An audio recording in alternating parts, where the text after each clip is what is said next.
come up with a plan, the devil be plotting his motive too. Discussing with God on my weaknesses, but I just hate that the enemy know him too. I am not like all these other artists who be selling their music with no truth. Not just telling you about what I came from, but I be telling you about what I'm going through. I've been reading my Bible for clarity, I've just been seeking some answers, I'm searching. Watching my parents divorce after 20 years, you can't tell me the devil not working, man, that really hurt me. I am affected by these generational curses. I guess that's a regular thing, but I'm not a regular person. No, I'm not perfect, but I'ma change the industry, I'm about to set it on fire.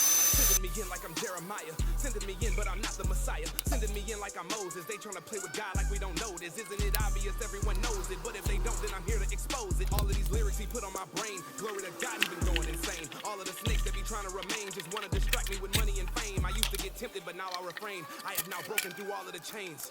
Ain't no one else in my lane. I'ma have everyone saying the name, Jesus. And I finally listened, and the Lord is a witness. So let me get out of